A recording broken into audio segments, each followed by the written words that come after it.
మరి వాక్యం ధ్యానం చూసుకుందాం. ప్రేమ నమ్మకం గల మా ప్రియ పరలోకపు తండ్రి, జీవం గల యేసయ్య నీ పాదాలకు వేలా స్తుతులు స్తోత్రాలు నాయన.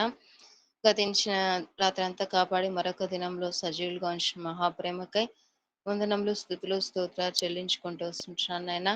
మరి ఈ లెంటి డేస్ లో ప్రభా ప్రతి దినము సులువ ధ్యానంలో కలిగి ఉండడానికి మీరు ఇచ్చిన కృపకై వందనా స్థుతులు చెల్లిస్తా వస్తుంటున్నాను నాయన. దేవా, ఏ పాపం ఎరగని ప్రవ్వా నీవు ప్రవ్వా మా కోసము ప్రవ్వా ఈ లోకానికి వచ్చి ప్రవ్వా కల్వరి సిలువలో సజీవ యాగంగా బలిగా అర్పించబడినందుకు వందనాలు. నాకు రావాల్సిన శిక్ష యావత్తు మీరు అనుభవించినందుకు వందనాలు నాయన. అటువంటి మీ మహాప్రేమను ప్రతిదినం మేము జ్ఞాపకం చేసుకోవడానికి ఇచ్చిన కృపకై వందనా స్థుతులు చెల్లిస్తా వస్తున్నానైనా ఈ దినం అంశము మరి ప్రభా ధ్యానించుకొని ఏంటుండగా ప్రభా మీరే మా మధ్య ఉండి మాకు బోధిస్తూ రావాల్సిందిగా ప్రార్థిస్తున్నాను. కేవలం నన్ను సులచాటును మరుగుపరిచి మీరే మాట్లాడుతూ రావాల్సిందిగా ప్రార్థిస్తున్నాం నాయన. దేవా, గ్రహించే హృదయము లోబడే ఆత్మ మాకందరికి దయచేయమని ప్రార్థిస్తూ ఎటువంటి డిస్టర్బెన్సెస్ లేకుండా మరి ప్రభువా ఉండుటకు మీ కృప దయచేయమని యేసుక్రీస్తు నామంలో స్తుతించి ప్రార్థించి అడిగి వేడుకుంటున్నాను తండ్రి, ఆమేన్. ఈరోజు అంశము మరి ప్రజాస్వామ్యము అనే అంశము ఇవ్వబడింది. అందుకు కొన్ని రెఫరెన్స్లు ఏంటంటే మరి కీర్తనల గ్రంథం 26వ అధ్యాయము 1, మరి యెహోషువ 2వ అధ్యాయము 19-24 వచనాలు, మత్తయి సువార్త 27వ అధ్యాయము 21-26 వచనాలు ఉన్నాయి. అయితే మనము ఇక్కడ చూసుకున్నట్లయితే మొదటగా మరి 26వ దావీదు కీర్తన ఒకసారి గమనించినట్లయితే ఒకసారి చూసుకుందాం. 26వ దావీదు కీర్తన. మరి ఇక్కడ ఈ కీర్తన కూడా దావీదు రాసినట్లు మనకు తెలుస్తుంది. ఎందుకంటే మరి దావీదు కీర్తన అని పైన రాయబడింది కనుక మరి మనము దావీదు రాసినట్లు ఈ కీర్తన అనుకుంటున్నాం. అయితే ఇక్కడ ఆయన ఏం రాశాడు వాక్య భాగము ఈ కీర్తనలు 12 వచనాలు ఏం రాశాడంటే ఇక్కడ ఆయన యొక్క మరి ఎటువంటి ప్రవర్తన దేవుని ఎదుట కలిగి ఉన్నాడు అనేది మనం చూస్తుంటున్నాం అనమాట. యెహోవా, నేను యథార్థవంతుడనై ప్రవర్తించుచున్నాను, నాకు తీర్పు తీర్చుము. ఏమీ సందేహపడకుండా యెహోవా యందు నేను నమ్మిక ఉంచున్నాను. చూడండి, ఎవరు తీర్పు తీర్చేదంటే పరిశుద్ధ గ్రంథం సెలవిస్తుంది ఏంటంటే దేవుడే తీర్పు తీర్చువాడు. కీర్తనల గ్రంథం 75:4 ప్రకారం 75:7 ప్రకారము దేవుడే తీర్పు తీర్చువాడు అని వాక్య భాగం సెలవిస్తా ఉంది. ఇంకా న్యూ టెస్టిమెంట్ లోకి వెళ్ళినప్పుడు కూడా మీరు తీర్పు తీర్చకుడి అని కూడా రాయబడింది. అంటే ఎందుకు దేవుడు ఏ విధంగా తీర్పు తీరుస్తున్నాడు? మనుషుల తీర్పు ఎలా ఉంటుందంటే పై రూపాన్ని బట్టి, పై మరి ఆకారాన్ని బట్టి, మనకు కనిపించే వాటిని బట్టి తీర్పు తీరుస్తామేమో. కానీ దేవుడు ఎలా తీర్పు తీరుస్తాడంట, ఎలా మరి ఒకరిని మరి వారి హృదయాన్ని జ్ఞాపకం చేసుకుంటాడంటే మరి సామెతల గ్రంథంలో రాయబడినట్లు 17వ అధ్యాయం 3వ వచనంలో హృదయ పరిశోధకుడు యెహోవా. హృదయాన్ని పరిశోధించే దేవుడు ఆయన. బాహ్య రూపాన్ని బట్టి ఆయన తీర్పు తీర్చాడు. హృదయాంతరంగంలో ఏముంది దేవునికి తెలుసు అన్నమాట. అందుకే కీర్తనాకారుడు అంటున్నాడు, ఏమంటున్నాడంటే నేను యథార్థవంతుడనై ఉన్నాను అని. దావీదు యొక్క యథార్థత ఏ విధంగా ఉందో మనము మరి ప్రతి ఒక్కరికి తెలుసు. ఎందుకంటే దావీదు గురించి చాలా సార్లు మనం చెప్పుకునే ఉంటాం. దావీదు ఎంత యథార్థంగా దేవుని ఎదుట ఉన్నాడో ప్రతి ఒక్క విషయం మనకు తెలుసు అన్నమాట. అందుకే దావీదును దేవుడు హృదయానుసారుడు అంటూ వచ్చాడు. కాబట్టి ఏ విధంగా యథార్థంగా ఉన్నాడంటే తనను శత్రుగా భావిస్తూ చంపే సౌలు తనకు ఎదురుపన్నప్పటికంటే గుహలో ఆయనకి చంపే అవకాశం ఉన్నప్పటికీ కూడా దావీదు ఒకటే తీర్మానం చేసుకుంటూ వచ్చాడు. ఏంటంటే మరి యెహోవా చేత అభిషేకం నొందిన వాణ్ణి ముట్టి ఎవడు నిర్దోషి అవుతాడు అని దావీదు ఒక్కటి జ్ఞాపకం పెట్టుకుంటూ వచ్చాడనమాట.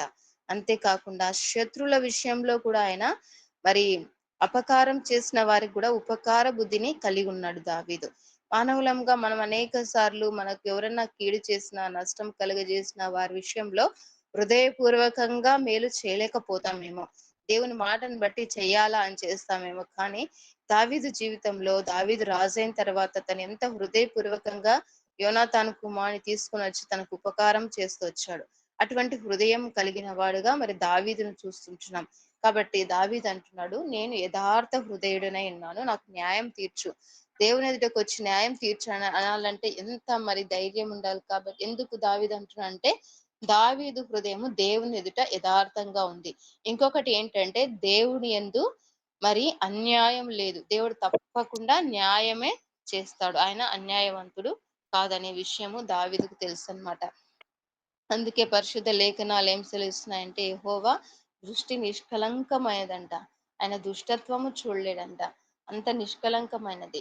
ఇంకా యెహోషాపాతు రాజుగున్న దినాల్లో గూడా మరి అక్కడ వారికి న్యాయము చేయడానికి మరి కొంతమందిని నియమించినప్పుడు గూడా ఆయన మీరు న్యాయంగా తీర్పు తీర్చుడి. యెహోవా నియమమును బట్టి న్యాయం తీర్చుడి అని అక్కడ ఆయన సెలవిస్తున్నాడు. అంటే మన దేవుని యందు న్యాయం ఉంది. ఆయన యందు అన్యాయం ఏమాత్రమును లేదంట.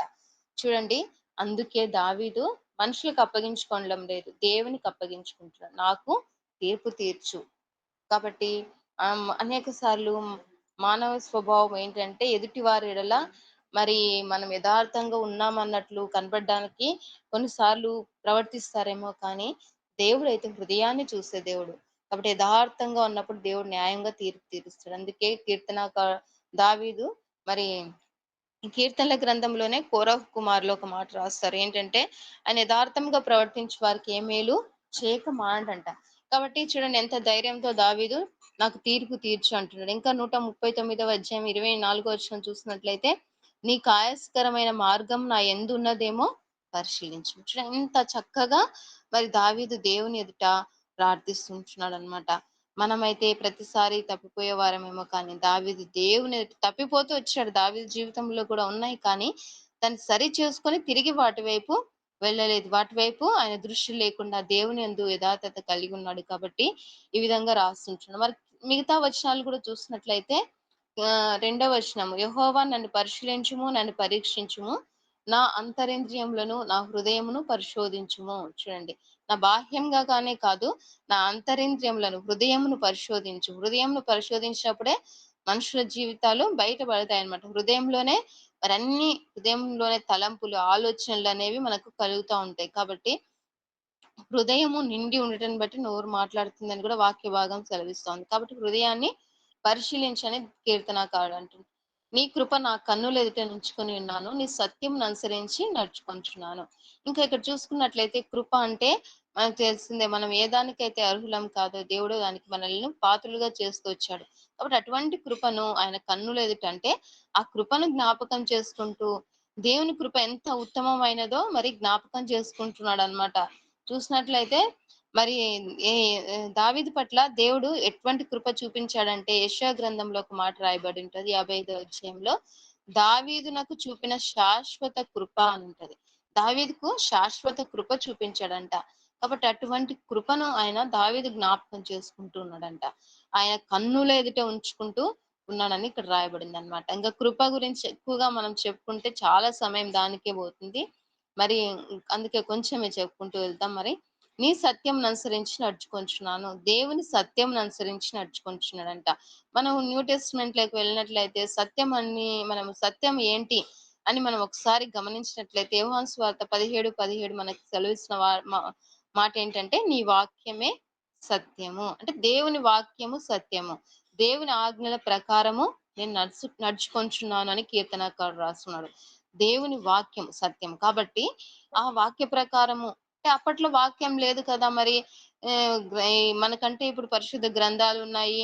ఇవన్నీ ఉన్నాయి. అప్పుడు ఏంటున్నాయి? దేవుడు ధర్మశాస్త్రం ఇచ్చాడు కదా! ధర్మశాస్త్రంలో 10 ఆజ్ఞలున్నాయి, కట్టడలున్నాయి. వీటన్నిటిని కూడా ఆయన అనుసరించి నడుచుకొంచున్నానని ఇక్కడ రాస్తుంటమాట. పనికిమాలిన వారితో నేను సాంగత్యము చేయను. వేషధారులతో నేను వేషధారులతో పొందు చేయను. చూడండి, పనికిమాలిన వారితో అంటే కలిసి ఉండను. ఇక్కడ ఇది మనకి కొన్ని వచనాలు గమనిస్తే ఎట్లయితే దుష్టుల సంఘం నాకు అసహ్యము, భక్తిహీనులతో సాంగత్యం చేయను, నిర్దోషులను నా చేతులు కడుక్కొందును అని ఈ వచనాలు మనకేం సెలవిస్తాయంటే మొదటి కీర్తన మరి ఏంటంటే దుష్టుల ఆలోచన చొప్పున నడవక, అపహాసకులు కూర్చుండు చోటున కూర్చుండక, మరి అవన్నీ అటువంటి ప్లేస్‌లలో కూర్చోవడం దేవునికి ఇష్టం లేదు. నేను ఆ విధంగా చేయడం లేదు. దుష్టుల సంఘము అసహ్యము. దుష్టులంటే ఎవరు? చెడ్డ పనులు చేసేవారు. దుష్టులంటే అపవాది సంబంధులు. మనం అపవాది సంబంధులుగా మరి కయీను కూడా చూస్తామన్నమాట. మొదటి యోహాను పత్రిక 3వ అధ్యాయంలో కయీను దుష్టుడై ఉండి మరి తన తమ్ముడిని చంపుతూ వచ్చాడనమాట. అంటే అట్లా నరహత్య చేసే వారితో, అటువంటి తలంపులు కలిగిన వారితో నేను లేను. వారి సంఘం అంటే వారు కూడుకున్న స్థలము, వారున్న ప్లేస్ నాకు అసహ్యము. భక్తిహీనులతో నేను సాంగత్యం చేయను. నిర్దోషినని నా చేతులు కడుక్కొందును. అంటే నేను అక్కడ ఉండను. మరి నేను నీ ఎదుట యథార్థంగా ఉన్నానని నా చేతులు కడుక్కుంటాను. ఇంకా ఏం చేస్తున్నాడంటే ఆయన, యెహోవా నీ బలిపీఠము చుట్టూ నేను ప్రదక్షిణం చేదును. అచ్చట కృతజ్ఞతాస్తుతులు చెల్లించేదను. నీ ఆశ్చర్య కార్యములను వివరించేదను. చూడండి, యెహోవా బలిపీఠం ప్రదక్షిణం అంటే దేవుని స్తుతించేవాడుగా ఉన్నాడు. కృతజ్ఞతాస్తుతులు చెల్లిస్తున్నాడంట. ఇంకా ఆశ్చర్య కార్యములను, దావీదు జీవితంలో ఎన్ని ఆశ్చర్య కార్యములు చేశాడో దేవుడు మనకు తెలుసు. అన్నిటికంటే ముఖ్యంగా దావీదు తన కుటుంబంలో ఎన్నిక లేని వాడుగా ఉంటున్నాడనమాట. సమూయేలు మరి యెషయి కుమారులలో ఒకరిని అభిషేకించమని దేవుడు చెప్పినప్పుడు సమూయేలు యెషయి ఇంటికి వెళ్ళినప్పుడు అక్కడ దావీదు లేడనమాట. అయితే సమూయేలు ఏలీయాబును చూసినప్పుడు ఆయన ఎత్తు, మరి శరీర సౌష్ఠవం, బలం కలిగి ఉండటం చూసి, అందం చూసి ఏమనుకుంటూ వచ్చాడు, ఈయననే దేవుడు కోరుకున్నాడు అనుకున్నాడు. కానీ దేవుడు ఆయనను కోరుకోలేదని అందరికి చెప్పేసాడు. ఇంకెవ్వరు లేరా అని అడిగినప్పుడు ఇంకొకరున్నారు. ఎక్కడంటే గొర్రెల కాపరిగా, ఆ గొర్రెల కాపరి అంటే గొర్రెల దొడ్డిలో నుంచి దావీదును తీసుకొని ఇశ్రాయేల్ తనకిష్టమైన ప్రజలు, తను ఏర్పరచుకున్న ప్రజలను ఏ ఏలడానికి, వారికి పరిపాలన చేయడానికి రాజుగా దేవుడు నియమిస్తూ వచ్చాడు. ఎంత గొప్ప ఆశ్చర్యకరమైన విషయం దావీదు జీవితంలో. ఒకవేళ దావీదు అనుకునింటాడా, నేను ఇశ్రాయేలును పరిపాలిస్తానని? కానీ దావీదు అనుకునిండడు. కానీ ఆశ్చర్యంగా దేవుడు ఆశ్చర్య కార్యాలు చేస్తూ వచ్చాడు. వాటన్నిటిని కూడా వివరిస్తా అని కీర్తనాకారుడు అంటున్నాడు. అదొక్కటే కాదు, కానీ సౌలు ఏమనుకున్నాడు, ఒక్క గోడ దగ్గర ఆనుకున్నప్పుడు ఈటెతో పొడుస్తా అని ఈట ఇసిరి వేసినప్పుడు కూడా దేవుడు మరి దావీదును తప్పిస్తూ వచ్చాడు. వీటన్నిటిని కూడా నేను వివరిస్తాను అని కీర్తనాకారుడు అంటున్నాడు. మన జీవితాల్లో కూడా వాక్యం సెలవిస్తుంది ఏంటంటే, ఎడతెగక ప్రతి దానికి కృతజ్ఞతాస్తుతులు చెల్లించాలంట. ప్రతి విషయంలో కృతజ్ఞతాస్తుతులు చెల్లించే వారంగా ఉండాలంట. దేవుడు మన నుంచి వెండి, బంగారాలు, ఆస్తులు, అంతస్తులు ఏమి ఎక్స్‌పెక్ట్ చేయడం లేదు. కానీ ఒక స్తుతి మాత్రము దేవుడు మనల నుంచి కోరుతున్నాడన్నమాట. దేవుడు స్తుతి మాత్రము కోరుతున్నాడు. కృతజ్ఞతాస్తుతులు చెల్లించే వారంగా ఉండాలని. అందుకే మరి కొత్త నిబంధనలో చూసినట్లయితే, మరి 10 మంది కుష్ఠరోగులు మరి శుద్ధులైనప్పుడు, మరి వారి మార్గ మధ్యంలో వెళ్తున్నప్పుడు వారికి శరీరానికి స్వస్థత కలుగుతా ఉంది. అయితే వెంటనే ఒక వ్యక్తి మాత్రం వెనకకొచ్చి యేసుక్రీస్తు ప్రభువును గట్టిగా స్తుతిస్తూ వస్తున్నప్పుడు దేవుడు అంటున్నాడు, మిగతా 90 ఎక్కడా? అంటే నువ్వొక్కడివే వచ్చావు నన్ను స్తుతించడానికి. నేను వాళ్ళని కూడా స్వస్థపరిచాను గదా!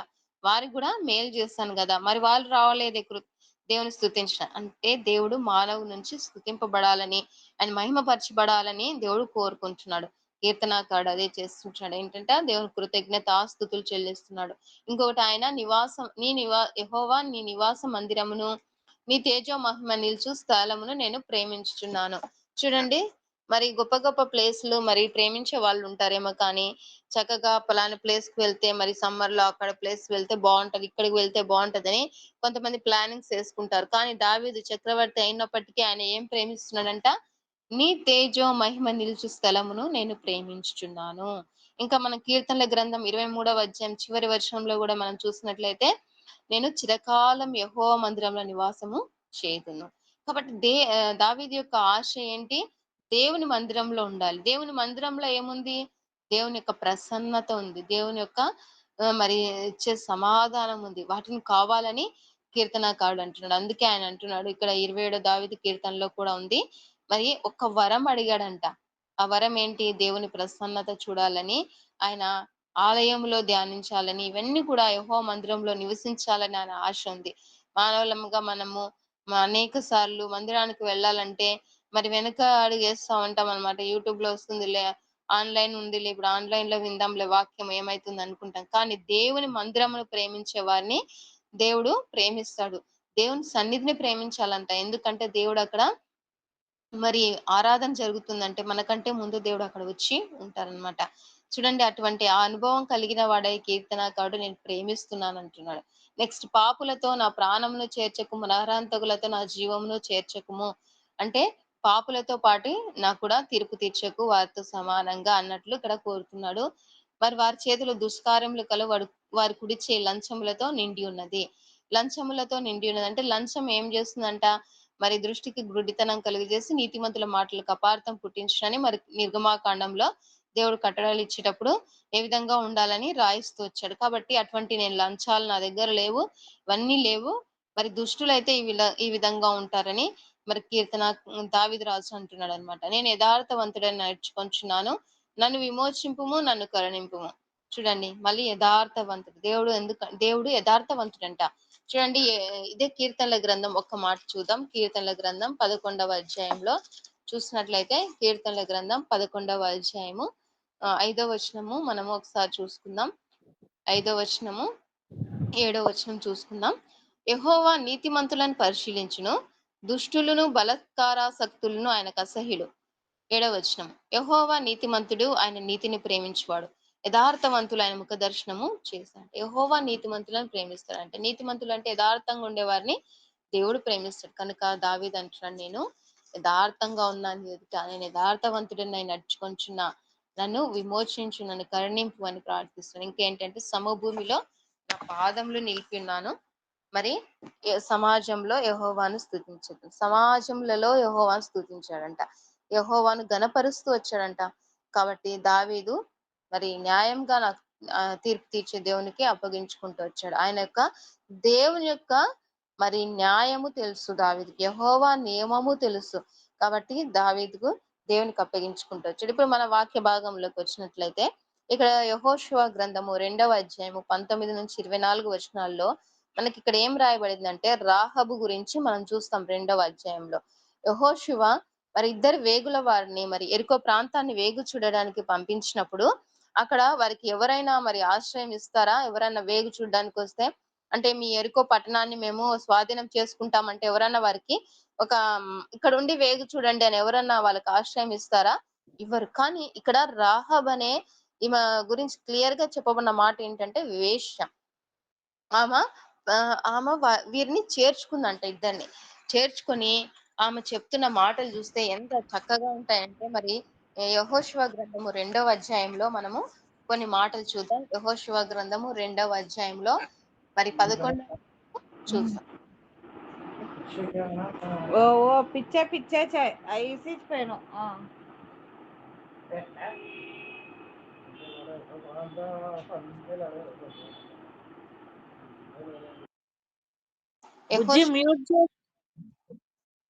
యెహోషువ గ్రంథము 2వ అధ్యాయము 11వ వచనము మనం చదువుదాం. 11 నుంచి చదువుతాను. మేము వినినప్పుడు మా గుండెలు కరిగిపోయాను. మీ దేవుడైన యెహోవా పైన ఆకాశం అందును క్రింద భూమి అందును దేవుడే. మీ ఎదుట ఎట్టి మనుషులకైనాను ధైర్యం ఏమాత్రమును ఉండదు. మరి 9వ వచనం లాస్ట్ వచనంలో చూసినట్లయితే, యెహోవా మీ ఈ దేశమును మీకు ఇచ్చుచున్నాడనియు, మీ వలన మాకు భయము పుట్టుననియు, మీ భయం వలన ఈ దేశ నివాసులందరికి ధైర్యం చెడుననియు నేను ఎరుగుదును. చూడండి, చక్కగా ఆమె ఒక వేశ్య అయిన ఆమె తను ఎటువంటి ఆలోచనలు కలిగి ఉంటది. మరి ఈ లోక విషయాలపైన ఆలోచనలు కలిగి ఉండొచ్చు. తను జీవిస్తున్న జీవితం మీద ఆలోచనలు కలిగి ఉండొచ్చును. అయితే కానీ ఇక్కడ రాహాబు అందుకు విభిన్నంగా ఉందన్నమాట. ఏంటి? ఆమె యెహోవా దేవుని గురించి విన్నదన్నమాట. ఏం విన్నది? ఐగుప్తు దేశం నుంచి దేవుడు ఇశ్రాయేలీలను వారి బానిసత్వం నుంచి బయటికి తీసుకొని వచ్చేటప్పుడు ఎటువంటి ఆశ్చర్య కార్యాలు చేశాడో అవి వాటి గురించి విన్నది. అదే 10వ వచనంలో మనం చూసినట్లయితే, మీరు ఐగుప్తు దేశంలో నుండి వచ్చినప్పుడు మీ ఎదుట యెహోవా ఎర్ర సముద్రపు నీరును ఎలాగూ ఆరిపోచేసెనో, యొర్దాను తీరమున్న అమోరీయుల ఇద్దరు రాజులైన సీహోనునకును ఓగుకును మీరేమి చేసిద్రో అనగా, మీరు వారిని ఎలాగూ నిర్మూలం చేసిద్రో ఆ సంగతి మేము వింటిమి. విన్నదంట ఆమె. వాళ్ళు చెప్పుకుంటున్నారులే, ఏంటో నాకెందుకు, నాకు అవసరమైనవి కాదు కదా, నా జీవితానికి అవి పనికిరావు కదా, నా వృత్తికి పనికిరావు కదా అని అనుకోలేదు. కానీ ఆమె విన్నదంట. చూడండి, రాహబు చేసిన గొప్ప పని ఏంటంటే విన్నది. ఎవరి గురించి? యెహోవా దేవుని గురించి విన్నది. అందుకే పరిశుద్ధ గ్రంథం సెలవిస్తున్నది ఏంటంటే, వినుటకు వేగిరపడాలంట. వినుటకు వేగిరపడాలి, కోపించుటకు నిదానించాలి, మాట్లాడుటకు నిదానించాలి. ఒక్కటే మనం తొందరపడవలసిన విషయం ఏంటంటే వినాలంట. అది ఏం వినాలి? లోక వార్తలు, మరి ముచ్చట్లు అవి ఇవి కాదు గాని క్రీస్తుని గూర్చిన మాట వినాలంట. రోమాపత్రికలు రాయబడింది, క్రీస్తుని గూర్చిన మాట వినడం వలన విశ్వాసం కలుగుతుందంట. కాబట్టి మనకు విశ్వాసం కలగాలంటే మరి ఎవరి మాటలు వినాలి? యేసు ప్రభు మాటలు వినాలి. అలాగే రాహాబు గూడా ఏం చేస్తా వచ్చింది, మరి యెహోవా దేవుడంట, మరి ఆయనకిష్టమైన ప్రజలంట, మరి ఇన్ని సంవత్సరాలు, మరి 400 సంవత్సరాలు వాళ్ళు మరి ఐగుప్తు దేశంలో బానిసలుగా ఉన్నారంట. వారిని దేవుడు విడిపించాడంట. చూడు వాళ్ళు బయటకొచ్చేటప్పుడు దేవుడు ఇవన్నీ చేశాడంట అని ఎవరైతే చెప్పుకుంటున్నారో, వారి మాటలు విని ఏం చేసింది, హృదయంలో భద్రం చేసుకుంది. నిజంగా అయినా పైన ఆకాశం అందును, క్రింద భూమి అందును దేవుడని నమ్మిందనమాట. వినడం, విశ్వసించడమే దేవునికి కావాల్సిందనమాట. అందుకే విశ్వాసం లేకుండా దేవునికి ఇష్టడైనట అసాధ్యం అంట. విశ్వాసము కలిగి ఉండాల. దేవుని వద్ద వచ్చేవారు ఆయన ఉన్నాడని, ఆయన వెతుకు వారికి ఫలం దయచేవాడని నమ్మాలంట. ఈ రాహాబు చేసిన విశ్వాసము అదే నమ్ముతా వచ్చిందనమాట. అందుకే ఆమె ఏం చేసింది, భయం కలిగి వేగుల వారిని తీసుకొని తన ఇంట్లో దాచిపెట్టడమే కాకుండా, మరి యెరికో వాళ్ళు సైనికులొచ్చి అడిగినప్పుడు కూడా వారిక్కడికి రాలేదని చెప్పి వారిని దాచిపెట్టి చక్కగా మరి వారు వెళ్ళేటప్పుడు ఒక నిబంధన తీసుకుంది. ఒక ప్రమాణం చేసుకుందనమాట. చూడు మరి ఖచ్చితంగా మీ దేవుడు యెరికో దేశాన్ని మీకిచ్చేస్తాడు. యెరికో పట్టణాన్ని మీకిచ్చేస్తాడు. యెరికో పట్టణం మీరు స్వాధీనం చేసుకున్నప్పుడు నాకు మేలు చేయండి. ఏంటి ఆ మేలు? ఏం చేయాలి మేలు అంటే, నా తండ్రి ఇంటి వారిని అందరిని కూడా మీరు కాపాడాలి అని ఒక ఆమె నిబంధన తీసుకుంటుందన్నమాట. ఉపకారం చేసింది కాబట్టి వాళ్ళు కూడా ఉపకారం చేయడానికి ఇష్టపడుతూ వచ్చారు. ఇప్పుడు ఇంక మనం చూసినట్లయితే ఇక్కడ వాళ్ళేమంటున్నారంటే, నీ ఇంటి ద్వారంలో నుండి వెలుపలికి వచ్చువాడు తన ప్రాణమునకు తానే ఉత్తరవాది. మేము నిర్దోషులము. అయితే నీ యొద్ద నీ ఇంట ఉన్న ఎవనికే గాని ఏ అపాయమునకైను తగిన అపాయం ఏమైనను తగిలినెడల వారికి మేమే ఉత్తరవాదులము. చూడండి. నీ ఇంట్లో చేర్చుకో. నీ ఇంట్లో నుంచి ఎవరైనా బయటకొస్తే దానికి మాకు సంబంధం లేదు. మనం ఈ వచనం గమనిస్తే మనకు నోవహు ఓడ గూడా మనకు గుర్తొస్తుంది. దేవుడు జలప్రలయం రానిచ్చే ముందు నోవహును, ఆయన కుటుంబాన్ని, మరి పక్షులను, జంతువులను, భూమి మీద ఉన్న వాటన్నిటిని దేవుడు 2 డేస్ పంపించాడు. ఆ ఓడలోంచి ఎవరైనా బయటకొస్తే జలప్రలయం మునిగి చనిపోతారు. అంటే దేవుడు నాశనం చేసేటప్పుడు బయటికి రాకుండా దేవుడు ఒక సురక్షితమైన ప్రాంతం ఓడలో ఉంచడానికి నోవహును ఓడకు సిద్ధపరచుకోమన్నట్లు ఇక్కడ వీళ్ళంటున్నారు, నీ ఇంట్లో తెచ్చి చేర్చుకో. మరి రాహాబు దగ్గర వాళ్ళ తల్లిదండ్రులు ఉండకపోవచ్చు. దూరం ఉన్నారేమో. తోడబుట్టిన వాళ్ళందరూ. వారందరిని తెచ్చి నీ ఇంట చేర్చుకో. నీ గృహము ఒకప్పుడు ఈ లోకానుసారంగా సంతోషము, మరి మరి ఆనందం ఇచ్చే గృహంగా ఉన్నిందేమో. కానీ ఇప్పుడు నీ గృహాన్ని ఎలా మార్చుకుంటావంటే రక్షణ గృహంగా మార్చుకో. అంటే నీ ఇంట్లోకి ఎవరైతే వస్తారో వాళ్ళు మాత్రమే రక్షింపబడతారు. కాబట్టి నీ ఇంట్లో తెచ్చిపెట్టుకో. మరి వాళ్ళు ఒక గుర్తు ఇచ్చిపోతా వచ్చాడు. ఏంటంట, తొగరు దారం ఇచ్చారంట. ఆ దారము మరి కట్టినప్పుడు వాళ్ళు ఆ ఇంటిని నాశనం చేయకూడదు అని వారు జ్ఞాపకం చేసుకుంటారని ఒక దారాన్ని అక్కడ ఇచ్చినప్పుడు ఆమె కట్టుకుంటా వచ్చిందనమాట. మరి ఇశ్రాయేలీయులు కూడా దేవుడు మరి హ్మ్. తొలిచూలును నాశనం చేసేటప్పుడు మీకు ఏ శిక్ష రాకూడదు. మీ గృహాలకు మరి ఎటువంటి మరి నష్టం సంభవించకూడదంటే మీ గృహాలకు, ద్వారబంధములకు రక్తాన్ని మరి మరి పూసి ఉంచినప్పుడు మరి సంహారకుడు, మరణదూత వారి గృహాలను దాటిపోయినది ఒక గుర్తిస్తుంటున్నాడనమాట దేవుడు. మరి అలాగే ఇక్కడ రాహాబు కుటుంబం కాపాడబడ్డానికి గూడా ఒక తొగరు దారము ఇక్కడ కట్టబడిందనమాట. కాబట్టి వాళ్ళు ఇచ్చేసి వచ్చారు తర్వాత. ఇంకా ఇక్కడికొచ్చేసి మరి యెహోషువతో చెప్తా వస్తుంటున్నారనమాట. మరి వచ్చి మన దేశము అప్పగించున్నాడు. ఎట్లా ఉందంటే వాళ్ళు మన దేవుని యొక్క భయము అక్కడ మనుషులందరికీ ఉంది. వారు ధైర్యం చెడి ఉన్నారు. కాబట్టి మనం ఆ దేశాన్ని స్వతంత్రించుకుంటాము. దేవుడు మనమును స్వతంత్రులుగా బానిస జీవితం నుంచి దేవుడు స్వతంత్రులుగా చేయడానికి ఏ మనకు పాలు తేనెలు ప్రవహించే దేశంలో ప్రవేశించేటప్పుడు దేవుడు చుట్టూ అన్ని ఇస్తా అన్నాడు కాబట్టి యెరికోను కూడా మనకి అప్పగిస్తున్నాడు. వాళ్ళకు ధైర్యం లేదు. మరి వారు ధైర్యం చెడి ఉంటున్నారు. ఐగుప్తులో జరిగిన సూచక్రియలు వీళ్ళకి ఎలా వచ్చాయంటే, మరి దేవుడు అంటున్నాడు ఫరోను నియమించాడంట. భూ భూలోకం అందంతటా దేవుని యొక్క గొప్ప కార్యములు ఐగుప్తు దేశంలో చేసిన తెగుళ్ళన్నీ మరి ప్రతి ఒక్క ప్రాంతానికి తెలియడానికి ఫరోను నియమిస్తూ వచ్చాడు. ఎలా నియమిస్తూ వచ్చాడు? ఫరో హృదయం కఠినం కావడము, అక్కడ ఒక తెగులు రావడము, దేవుడు మహిమపరచబడుతూ వచ్చాడు. ఆ విధంగా ఐగుప్తు దేశం వరకు వచ్చింది. ఐగుప్తీయులు తెలుసుకుంటూ వచ్చారు. వారి ధైర్యం చెడింది. అయితే వాళ్ళు ధైర్యం చెడిన స్థితిలో ఉండిపోతూ వచ్చారు. కానీ ఇక్కడ ఒక వేశ్య ఏం చేస్తా వచ్చింది? దేవుని నమ్ముతా వచ్చింది. తన గృహాన్ని రక్షణ గృహంగా అంటే ఒక భద్రత కలిగిన కుటుంబం ఇల్లుగా మార్చుకుంటా వచ్చింది. తన పాపపు జీవితాన్ని పక్కన పెట్టేసింది. చూడండి, రక్షణ మార్గంలోకి వస్తా వచ్చింది. దేవుడు అందుకే అంటున్నాడు, యేసుక్రీస్తు ప్రభువు ముందే అంటున్నాడు, సుంకరులను, పాపులను, వేశ్యలను మీకంటే ముందు పరలోకంలో ఉంటారు. అంటే వారి క్రియలు మార్చుకుంటారు, వారి జీవితాలు మార్చుకుంటారని ఇక్కడ వాక్య భాగము సెలవిస్తా ఉంది.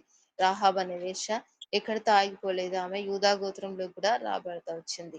దేవుడు ఇంకొక విషయం చూసినట్లయితే మరి దే ఆహ్, దేవుడు పక్షపాతి కాడంట.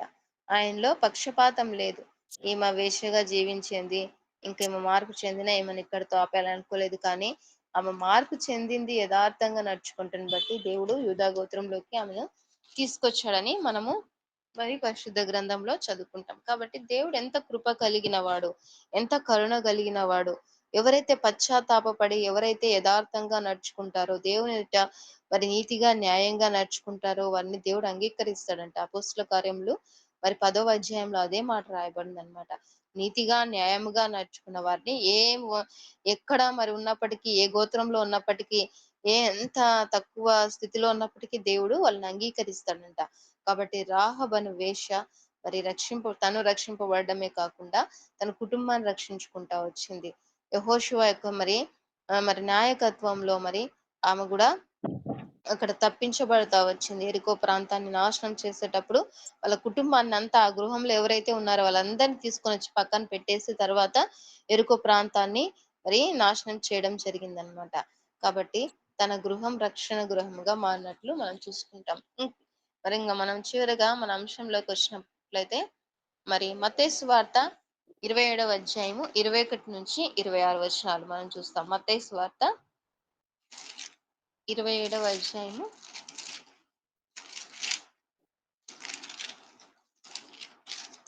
21-26. ప్రజా ప్రజాస్వామ్యము గురించి మనం చెప్పుకుంటున్నాం గనుక, ప్రజాస్వామ్యం అంటే మనకు సోషల్‌లో మనము చిన్నప్పుడు చదువుకున్నాం. మనకు డెఫినిషన్ గూడా మనకు తెలుసు గదా! ఏంటి? ప్రజల చేత, ప్రజల కొరకు, ప్రజలే ఎన్నుకొని ప్రభుత్వ విధానాన్ని ప్రజాస్వామ్యం అంటారు. అంటే ప్రజలు ఒక నాయకుని ఎన్నుకొని మరి వారి ద్వారా పరిపాలన జరిగించడాన్ని మరి అంటే ప్రజలకు హక్కుందన్నట్లు మరి ఇక్కడ మనం చూస్తుంటామనమాట. అయితే ఇక్కడ చదవబడిన లేఖన భాగంలో మనం గమనించినట్లయితే ఇక్కడ 21 నుంచి, ప్రధాన యాజకులు పెద్దలను బరబ్బను విడిపించమని అడుగుటకును, యేసును సంహరించుటకు జన సమూహములను ప్రేరేపించిరి. చూడండి, ఇక్కడ యేసుక్రీస్తు ప్రభు వచ్చిన ఉద్దేశమే అది. ఆయన ప్రతి ఒక్క మానవుని నిమిత్తం ఆయన శిలువలో బలియాగము కావడానికి వచ్చారు. అయితే ఇక్కడ వీళ్ళు ఏం చేస్తున్నారంటే, యేసుక్రీస్తు ప్రభు అక్కడ ఏ పాపము చేయలేదు, ఏ నేరము చేయలేదు. అక్కడ గవర్నర్ గా ఉన్న వారికైతేమి, రాజుగా ఉన్న వారికైతేమి, వారికి ఈయన యందు ఏ దోషము కనిపించలేదన్నమాట. కానీ ఇక్కడ జన సమూహం ఉన్నారు, ప్రధాన యాజకులు ఉన్నారు, పెద్దలు ఉన్నారు. వాళ్ళు ఏం చేశారంటే యేసుక్రీస్తు ప్రభు మీద వాళ్ళు సిలువ వేయవలనని వాళ్ళే ఆలోచన కలిగి ఉన్నారనమాట. కలిగి ఉండి ఇక్కడ జన సమూహాన్ని ప్రేరేపిస్తున్నారు. అయితే ఇక్కడ అధికారంలో ఉన్న వారికి ప్రతి సంవత్సరము ఒక ఖైదీని విడిపించడం, విడిచిపెట్టడము ఒక ఆనవాయితీ ఉందన్నమాట.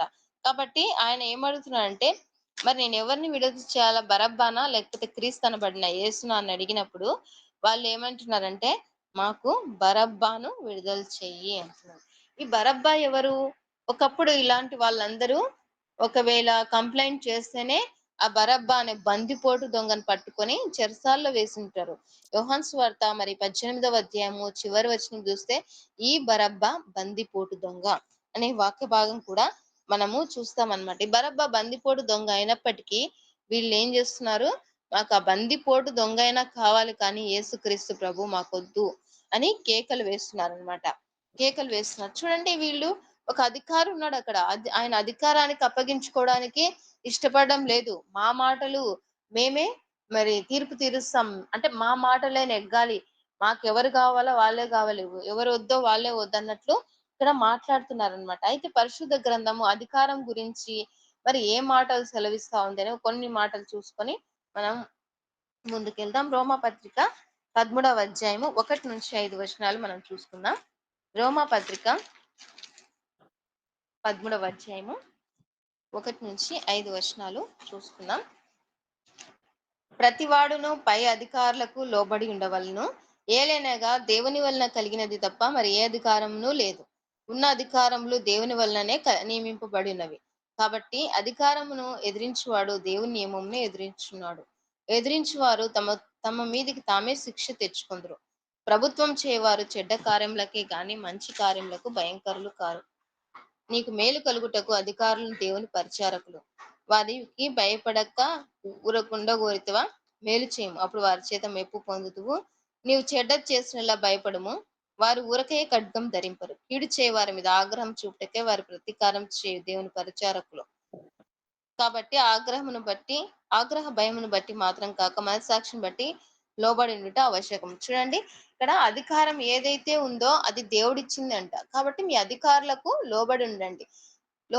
అధికారులకు లోబడి ఉండాలని వాక్య భాగము సెలవిస్తా ఉంది అన్నమాట. కాబట్టి లోబడి ఉండాలంట. ఇంకా ఏం చేయాలంట? వాళ్ళు మంచి కార్యములకే, చెడ్డ కార్యములకు కాదు.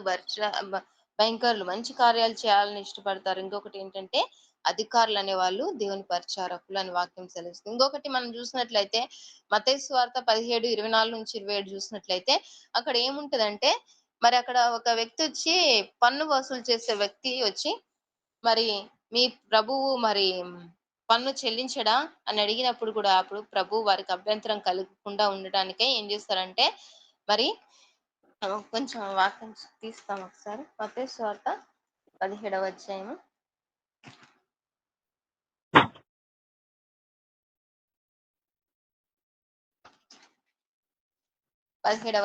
24 నుంచి.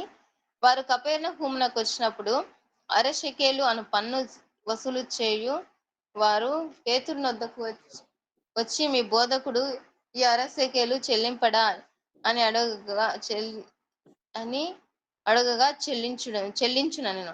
అతడు ఇంటిలోనికి వచ్చి మాట్లాడక మునిపే యేసు ఆ సంగతి ఎత్తి, సీమోనా, నీకేమి తోచుచున్నది? భూరాజులు సుంకమును పన్నును ఎవరి యొద్ద వసూలు చేదురు? కుమారుల యొద్దనా అన్యుల యొద్దనా అని అడిగాను. అతడు అన్యుల యొద్దనే అని చెప్పగా, యేసు అలాగైతే కుమారులు స్వతంత్రులే. అయినను మనము వారికి అభ్యంతరం కలుగజేయకుండుటకై నీవు సముద్రంలోకి పోయి గాలం వేసి మొదట పైకి వచ్చి చేపను పట్టుకొని దాని నోరు తెరిచిన ఒక షెకేలు దొరుకును. దాన్ని తీసుకొని నా కొరకును నీ కొరకును వానికిమ్మని అతనితో చెప్పాను. చూడండి, అభ్యంతరం చేయకూడదు. వారు అధికారంలో ఉన్నారు, వారు పన్నులు వసూలు చేస్తున్నారు, కాబట్టి మనము ఇద్దాం అనేసి యేసుక్రీస్తు ప్రభు కూడా అక్కడ చక్కగా మరి లోబడి ఉండవలసినదే అధికారులకు అన్న విషయము మరి ఇక్కడ మనకు స్పష్టంగా తెలియజేస్తున్నారు. అయితే ఇక్కడ వీళ్ళు ఏం చేస్తున్నారంటే, పొంతి పిలాతుకు మరి యేసుక్రీస్తు ప్రభునకు సిలువ వేయడం ఆయనకు ఇష్టం లేదనమాట. ఎందుకంటే ఆయనలో ఏ దోషము కనబడలేదు, ఏ పాపము కనబడలేదు. ఆయన అదే చెప్తూ వచ్చాడు, ఈయన ఏ దోషం నాకేం కనబడలేదు, ఎందుకు మీరు అప్పగిస్తున్నారు? ఇంకొకటి ఆయన ఒక మాట తెలుసుకున్నాడు అనమాట. ఏంటంటే అసూయ చేత వీళ్ళు అప్పగిస్తున్నారు అనే మాట ఆయనకు అర్థమైపోయి యేసుక్రీస్తు ప్రభును విడుదల చేయాలనుకున్నప్పటికీ కూడా వాళ్ళు అధికారానికి అప్పగించుకోవడం లేదనమాట. వాళ్ళు చెప్పిందే మాకు కావాల్సిన వ్యక్తినే మీరు విడుదల చేయాలని వారు కేకలు వేస్తున్నారు. ఇంకా పిలాతు ఎందుకు విడిపించాలనుకున్నాడంటే యేసుక్రీస్తు ప్రభు నీతిమంతుడని విశ్వసిస్తూ వచ్చాడనమాట. ఇంకా విశ్వసించడానికి ఇంకొకటి ఏంటంటే, ఆయన భార్య వచ్చేసి ఆయనకు కలలో యేసుక్రీస్తు ప్రభు గురించి రావడము ఇవన్నీ చూసి, నిజంగా ఈయన నీతిమంతుడిన జోలికి పోవద్దు నువ్వు అని ఒక మరి మెసేజ్ పంపిస్తుంది. ఆయన దగ్గరికి పంపించినప్పుడు ఆయన ఇంకా స్ట్రాంగ్ గా చేయాలనుకుంటాడు. కానీ వీళ్ళందరూ నువ్వు ఈ యేసుక్రీస్తు ప్రభువుకి శిక్ష విధింపకపోతే నువ్వు స్నేహితుడవు కాదు, కైసరుకు స్నేహితుడవు కాదు అని ఇంకా ఏం చేస్తూ వచ్చారంటే ఆయనను బెదిరించడం నేర్చుకుంటూ వచ్చారు. కాబట్టి ఈ విధంగా అన్నప్పుడు ఈ పిలాతు ఏం చేస్తూ వచ్చాడంటే, ఇంకా ఎక్కువగా అల్లరిగా అవుతుంది, కానీ తన వల్ల ఏ ప్రయోజనం లేదని యేసుక్రీస్తు ప్రభు తన వల్ల ఏ ప్రయోజనం లేదని పిలాతు గ్రహించి ఏం చేశాడంట, మరి ఈ నీళ్లు తీసుకొని ఈ నీతిమంతుని రక్తమును గూర్చి నేను నిరపరాధిని. ఈ నీతిమంతుని రక్తంను గూర్చి నేను నిరపరాధిని. మీరే చూసుకోండి అంటే ఎంత భయం లేకుండా చూడండి ఆనాటి ప్రజలు ఏ విధంగా ప్రవర్తిస్తూ వచ్చారో. వాని రక్తము మా మీదను, మా పిల్లల మీదను ఉండును గాక అనిరి. అప్పుడతడు వారు కోరినట్లు బరబ్బను వారికి విడుదల చేసి యేసును కొరడాలతో కొట్టించి సిలువ నప్పగించెను. చూడండి. ఎంత అధికారులు కాదు సిలువ వేసింది. మరి మరి ప్రభుత్వంలో ఉన్నవారు కాదు గాని సిలువ వేసింది మరి అక్కడున్న యూదులే, దేవుని ప్రజలే ఆయనకు సిలువ వేస్తూ వచ్చారు. బరబ్బను కోరుకుంటూ వచ్చారు. బందిపోటు దొంగను వాళ్ళ మధ్య నివసించడానికి వారు ఇష్టపడుతూ వచ్చారు. కానీ యేసుక్రీస్తు ప్రభువు మానవాళి నిమిత్తము మరి ఈ లోకానికి వచ్చి ప్రాణం పెట్టడానికి వచ్చిన యేసుక్రీస్తు ప్రభుని వారు విశ్వసించలేదన్నమాట. ఆయనను నమ్మలేకపోతూ వచ్చారు. ఎందుకంటే వారి క్రియలు చెడ్డవిగా ఉన్నాయి. ఆయన చెడ్డ వాటిని మరి ఈ తప్పు చేస్తున్న వాటిని ఆయన ఖండిస్తూ మరి బుద్ధి చెప్పుచు వాక్యాలు చెప్తూ వచ్చాడు కాబట్టి వారికి నచ్చలేదన్నమాట. క కనుక ఏం చేస్తూ వచ్చారు? యేసుక్రీస్తు ప్రభువును సిలువ వేయడానికి అప్పగిస్తూ వచ్చారు. వీరికి అప్పగించబడిన స్వాతంత్రం మరి చక్కగా వినియోగించుకోలేకపోతూ వచ్చారు. అదే పేతురు రాస్తాడు, ఒక మాట చూద్దాం. పేతురు రాసిన మొదటి పత్రిక 2వ అధ్యాయము 16వ వచనం. పేతురు రాసిన మొదటి పత్రిక 2వ అధ్యాయం 16వ వచనం చూద్దాం. స్వతంత్రులైండియు దుష్టత్వమును కప్పిపెట్టుటకు మీరు స్వాతంత్రం వినియోగపరచక దేవునికి దాసులవని లోబడిండు. చూడండి, వారి స్వాతంత్రము, దేవుణ్ణి కోరుకునే స్వాతంత్రం ఉంది. మాకు యేసుక్రీస్తు ప్రభు కావాలి అంటే విడుదల చేస్తారు. కానీ వారి స్వాతంత్రం ఆ విధంగా ఉపయోగించుకోలేదు. వాళ్ళు ఎలాగా ఒక బందిపోటు దొంగను కోరుకుంటూ వచ్చారు. మరి ఆ విధంగా యేసుక్రీస్తు ప్రభును సిలువ వేయడానికి అప్పగిస్తూ వచ్చారు. మరి ఆనాడు ఒక్కసారి యూదులు యేసుక్రీస్తు ప్రభుని సిలువ వేయడానికి అప్పగిస్తూ వచ్చారేమో. కానీ నేటి దినాల్లో మరి దేవుని బిడ్డలంగా మనం ఉంటున్నాం. మనము మరి ఎన్నిసార్లు ప్రతి దేవుని సిలువకు అప్పగిస్తున్నాము. మన ప్రవర్తన ద్వారా, మన మాటల ద్వారా, మన క్రియల ద్వారా దేవుని అప్పగిస్తున్నామా? మనం మరి గ్రహించుకోవాలి. మరి ప్రతిరోజు మనల్ని మనం సరి చేసుకోవాలి. దేవుడు ఎంత గొప్ప త్యాగం చేశాడు. ఆయన మరి మనుషులందరి చేత విసర్జింపబడ్డాడు, తృణీకరింపబడ్డాడు, గాయపరచబడ్డాడు. యెషయా గ్రంథం 53వ అధ్యాయం అంతా చదివినట్లయితే ఇంతగా ఎండిన భూమిలో లేత మొక్క వలె వ్యాధిని అనుభవించాడు, బాధను అనుభవించాడు. ఆయన సొగసైన స్వరూపమైన లేకుండా కోల్పోతూ వచ్చాడు. ఆయనకు మరి అన్యాయస్తులతో పాటు ఆయనకు మరి సిద్ధం చేయబడిందని కూడా మనము చూస్తామన్నమాట.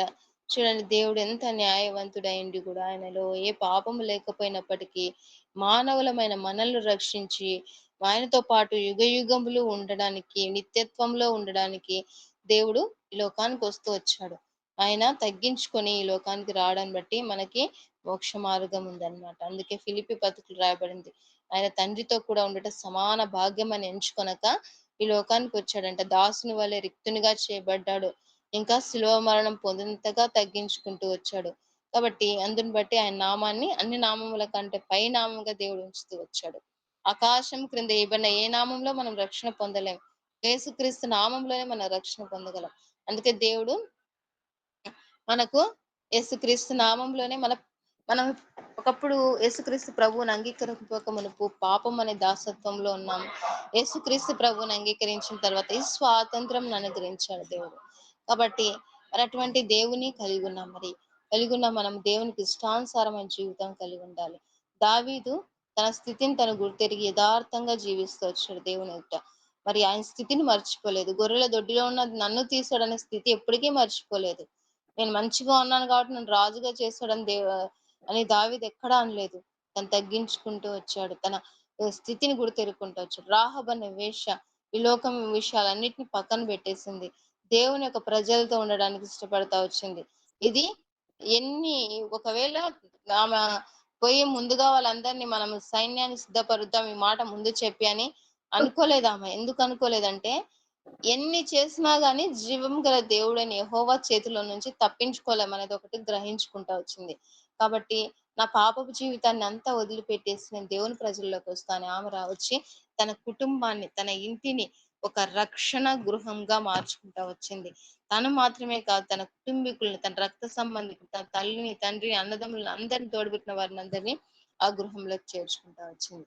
చూడండి పాపాన్ని విడిచిపెట్టి మరి వాళ్ళ దేవునిలోకి వస్తా వచ్చేది. అయితే మరి తన ప్రజల కోసం యేసుక్రీస్తు ప్రభు లోకానికి వచ్చినప్పుడు యేసుక్రీస్తు ప్రభువును శిలువ మరణానికి అప్పగిస్తూ వచ్చాడు. తన ప్రజలే తన మరి ఎవరి కోసమైతే యేసుక్రీస్తు ప్రభువు వచ్చారో వాళ్ళు తనను అప్పగిస్తూ వచ్చారు. మరి అంటే ఆనాడు యూదుల కోసమే వచ్చాడని కాదు గానీ, ఆయన ప్రతి ఒక్కరి కోసం ప్రాణం పెట్టాడు. మరి ఆయన ప్రజలుగా పిలువబడుతూ వచ్చారు కదా యూదులు.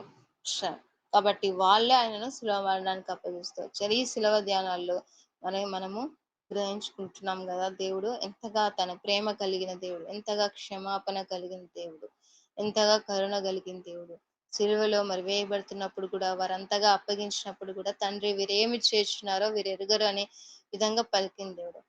కాబట్టి అటువంటి దేవుని యొక్క ప్రేమను ప్రతి దినము మనం గుర్తెరిగి దేవుడు చెప్పిన ఆజ్ఞల ప్రకారము మరి దేవుడు మరి ఏమో ధర్మశాస్త్రం అయితే మరి 10 కమాండ్మెంట్స్ ఇచ్చింది. 10 ఆజ్ఞలు ఉన్నాయి.